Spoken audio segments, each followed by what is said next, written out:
Hi all. ಸೀರೆ ಒಳಗೆ ಚೂಡಿ cutting ಹೆಂಗೆ ಮಾಡೋದು ನೋಡೋಣ ಬರ್ರಿ. ಫಸ್ಟ್ ಸೀರೆನ ನೀಟಾಗಿ ಫೋಲ್ಡ್ ಮಾಡ್ಕೋಬೇಕು. ಆಮೇಲೆ ಅದನ್ನ ಕರೆಕ್ಟಾಗಿ ನೀಟಾಗಿ ಫೋಲ್ಡ್ ಮಾಡ್ಕೊಂಬಿಟ್ಟು ನಮ್ದು ಒಂದು ಯಾವ ಚೂಡಿ ಅಳತೆ ಬೇಕೋ ಆ ಅಳತೆನ ನೋಡ್ಕೋಬೇಕು. ಅದರ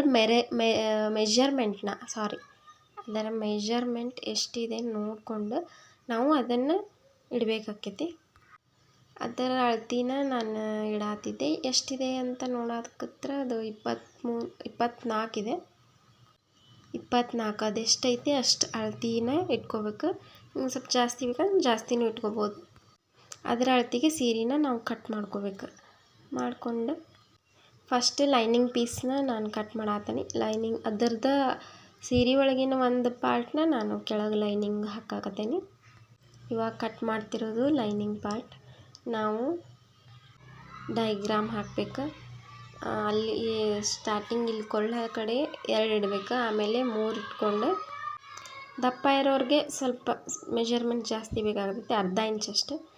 ಇಲ್ಲಿ ನಾನು ಸೈಜ್ ಇಲ್ಲಿ 2 ಇಲ್ಲಿ 3ನ ಇಟ್ಕೊಂಡು ಆಮೇಲೆ ನನ್ನ ಅದು ಮೆಜರ್ಮೆಂಟ್ ಬಂದು 5 ಇತ್ತು.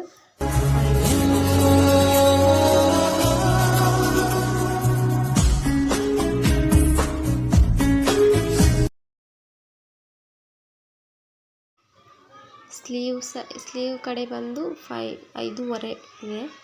5.5 ಇಟ್ಕೋಬೇಕು. ಆಮೇಲೆ ಅಲ್ಲಿ ನಾವು ಶೇಪ್ನ ಹಾಕಬೇಕು. ನೀಟಾಗಿ ಶೇಪ್ ಹಾಕಬೇಕಾದ್ರೆ ಭಾಳ ಕಾನ್ಸಂಟ್ರೇಟ್ ಮಾಡಬೇಕು. ಶೇಪ್ ಹಾಕಿಬಿಟ್ಟು ಹೊಲಿಗೆ ಬರೋರಿಗೆ ಇದು ಈಸಿನೇ, ಬಟ್ ಇವಾಗ ಕಲಿತಿರೋರಿಗೆ ಇದು ಟಫ್ ಆಕೈತಿ. ಬಟ್ ನಿಮ್ಮ ಮನೇಲಿ ಏನಾದರೂ ರಾಟಿ ಇದ್ರೆ ಟ್ರೈ ಮಾಡಿರಿ, ಹೊಲೀರಿ.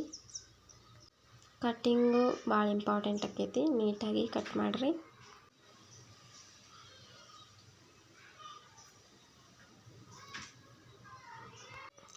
ನಾನು ಅಲ್ಲಿ ಸ್ಲೀವ್ ಕಡೆ ಕಟ್ ಮಾಡಿದೆ. ಆಮೇಲೆ ಇದು ಕಡೆನೂ ಕಟ್ ಮಾಡಬೇಕು.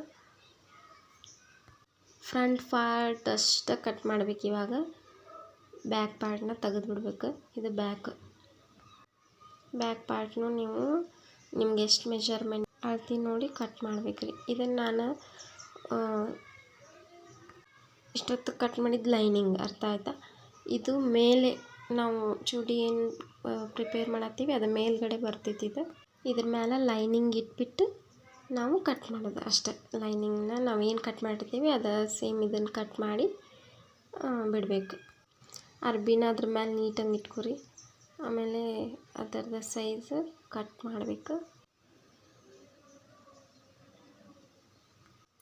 ಮೇಲ್ಗಡೆ ಟಾಪ್ ಮಾಡ್ತಿರ್ತೇವಲ್ಲ ಅದಕ್ಕಿಂತ ಲೈನಿಂಗ್ ಸ್ವಲ್ಪ ಸಣ್ಣದು ಕಟ್ ಮಾಡ್ಕೊರಿ. ಅದಕ್ಕಿಂತ ಸ್ವಲ್ಪ ಮೇಲೆ ಕಟ್ ಮಾಡಬೇಕು.